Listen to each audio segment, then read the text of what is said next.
여보세요? 우리 애기 뭐 밥은 좀 먹나요?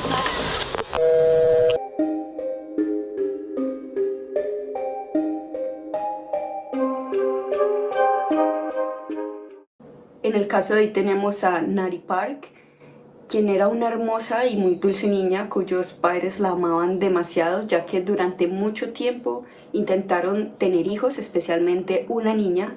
Tuvieron varios intentos hasta que finalmente, después de muchos años fallidos, tuvieron a su primer y única hija. Para demostrar lo mucho que la amaban, le pusieron un nombre bastante particular, inclusive para Corea. Era un nombre bastante largo, le pusieron Choron Choron Bit Nari, el cual traduce a brillaré intensamente, pero normalmente se le conocía solamente como Nari. Le pusieron este nombre porque querían que, para ellos ella era su estrella, querían que ella brillara, que fuera muy inteligente, que fuera hermosa.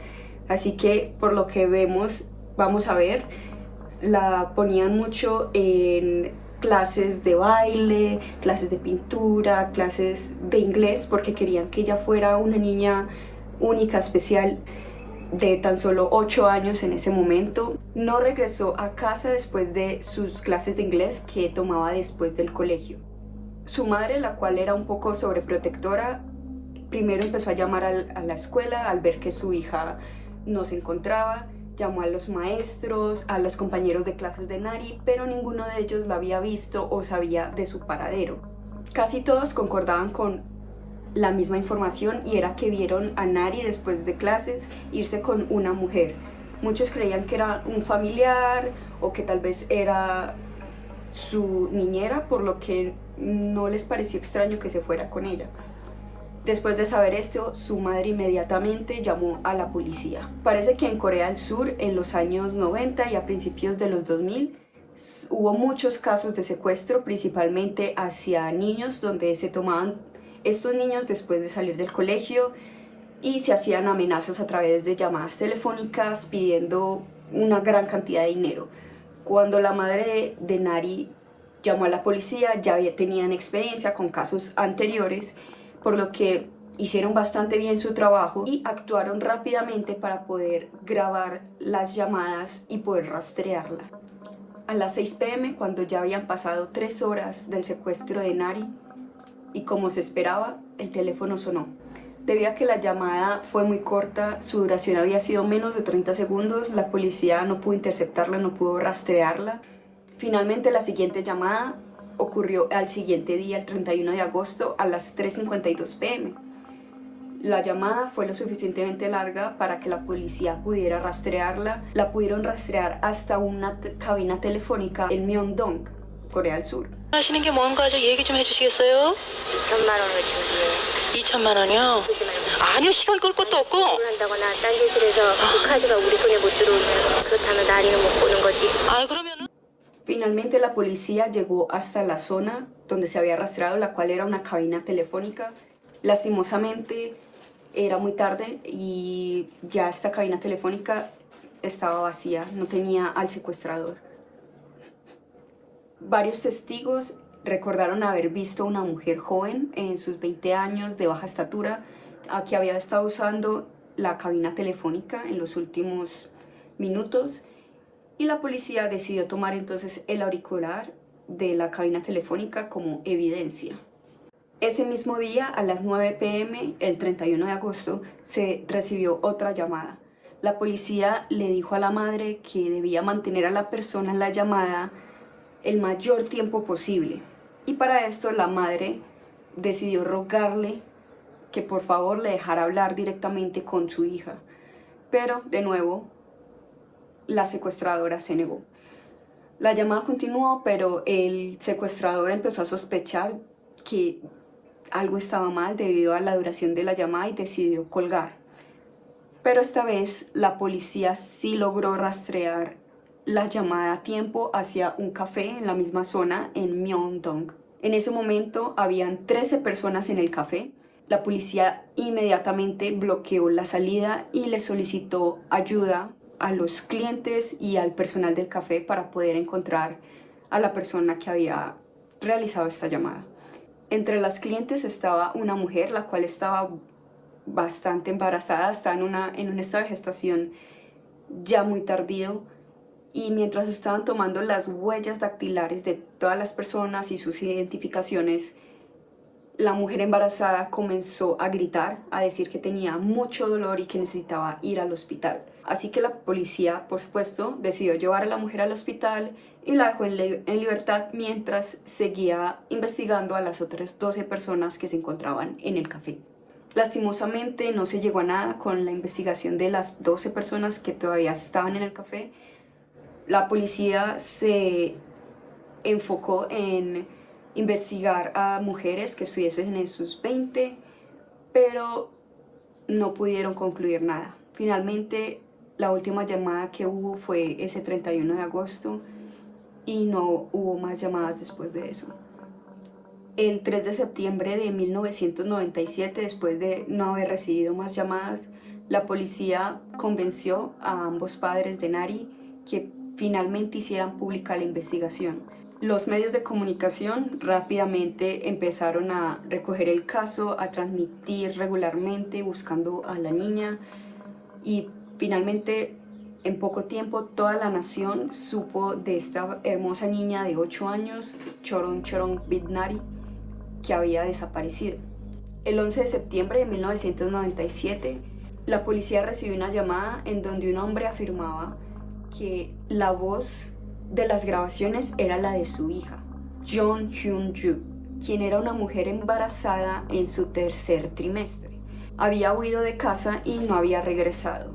Debido a la presencia policial afuera, se preguntaba si su hija era sospechosa del caso de Nari. Los padres de esta mujer entonces fueron convocados a la comisaría, donde se les reprodujo de nuevo las grabaciones de las llamadas telefónicas, y con estas grabaciones se confirmó finalmente que esa era la voz de su hija. Al mismo tiempo, el equipo forense pudo recuperar las huellas dactilares de Jeon en el auricular de la cabina telefónica que habían interceptado para investigar. Por lo que con esta evidencia la policía comenzó a buscar en cada motel del área metropolitana de Seúl. En menos de un día encontraron a Jeon en una habitación. Ya habían pasado 20 días desde el secuestro de Nari, y al encontrar finalmente a su secuestradora le preguntaron dónde estaba Nari, pero Jeon en ese momento simplemente negó con su cabeza. Cuando la encontraron parecía un zombie, llevaba varios días sin bañarse, no podía caminar. La mayoría de gente cree que estaba actuando, ya que durante el interrogatorio Jeon no dijo ni una sola palabra por 2 horas y solo presentaba como estos síntomas dramáticos cuando las personas le estaban prestando atención. 2 horas después de que Jeon no dijera absolutamente nada en el interrogatorio, la policía, que estaba encargada de buscar y hacer más investigaciones en las propiedades de Jeon, encontraron una habitación en el sótano de Sadang. Era una unidad de almacenamiento que era utilizada por el esposo de Jeon y no se había utilizado en bastante tiempo. Estaba bastante desordenada, llena de telarañas, de moho, y ella finalmente fue llevada a este lugar donde señaló una mochila que se encontraba en una esquina. En esta mochila encontraron el cuerpo de la pequeña Bidnari. Pues a simple vista, Jeon Hyun-ju parecía una ama de casa común y corriente, la cual se estaba preparando para el nacimiento de su primer hijo. Pero sus conocidos la conocían como una mentirosa crónica y una gastadora compulsiva. Jeon tenía algo que se llama trastorno histriónico de la personalidad, el cual es un trastorno donde las personas actúan de una manera bastante dramática y emocional. Incluso su esposo no sabía muchas cosas de ella, por ejemplo el hecho de que había abandonado su universidad y que para 1997, el año que habían ocurrido los acontecimientos, tenía una deuda de más de 50 millones de wones, que sería aproximadamente unos $70.000. Se vio obligada entonces a mudarse debido a esta gran deuda. Al tener todas estas deudas, todos estos problemas, todos estos secretos, Jeon estaba desesperada.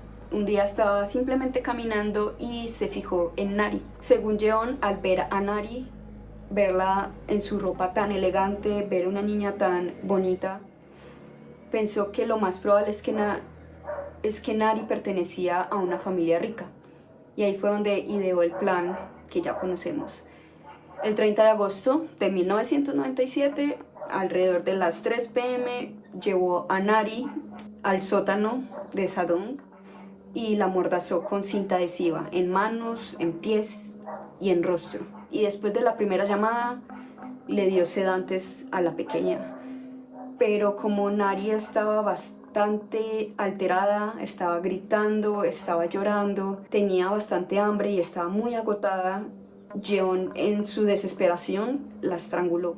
Como dijimos, Jeon era una mujer bastante mentirosa crónica de hecho, por lo que era de esperarse que en el juicio cambiase su historia frecuentemente. Al principio sí admitió el asesinato, afirmando que ella era la única responsable, pero después dijo que no, que la habían obligado a cometer este crimen y que había otras 3 personas que estaban involucradas, una mujer y otros 2 hombres. Luego cambió de nuevo su historia y dijo que no, que eran 5 personas las que estaban involucradas en el asesinato. Algunos sí especulan que es posible que haya habido un cómplice en este asesinato, ya que dicen que hubiese sido muy difícil para una mujer en su tercer trimestre de embarazo llevar a cabo un asesinato, llevar a tanta energía, tanto esfuerzo como el secuestrar a una niña de 8 años, que es bastante energética, pero no creo que sea tan difícil, al menos con la desesperación del momento o la adrenalina del momento. Pero debido a varios testimonios que confirmaban que ella era la única en la escena, que solo se le vio a ella, solo habían sus huellas, no se encontraron más pistas que mostraran la presencia de más personas en donde ocurrió el asesinato, es poco probable. No había evidencia y los testimonios que ella daba eran muy poco confiables. Así que finalmente se determinó que Jeon cometió este asesinato y secuestro completamente sola. Nombró inclusive a su esposo como cómplice y a su madre, pero los fiscales refutaron toda esta información mostrando videos de seguridad donde se podía ver que Jeon y Nari eran las únicas en la escena. Finalmente, los fiscales acusaron a Jeon de pena de muerte, que se llevaría a cabo justo después del nacimiento de su hijo. Pero después de revisar de nuevo la condena y que Jeon no tenía antecedentes penales previos, se decidió que mejor se le daría cadena perpetua. Finalmente, Nari fue cremada y sus cenizas se esparcieron en la playa de Daejeon, donde ella y sus padres pasaron sus últimos días de vacaciones juntos. Jeon dio a luz a su hija el 15 de octubre. Finalmente, Jeon dio a luz a su hija el 15 de octubre de 1997, 2 meses después de ser arrestada. Su esposo decidió mejor dar en adopción a la niña para que fuera adoptada por una familia en Estados Unidos, y ella sigue cumpliendo su condena en prisión después de todos estos años.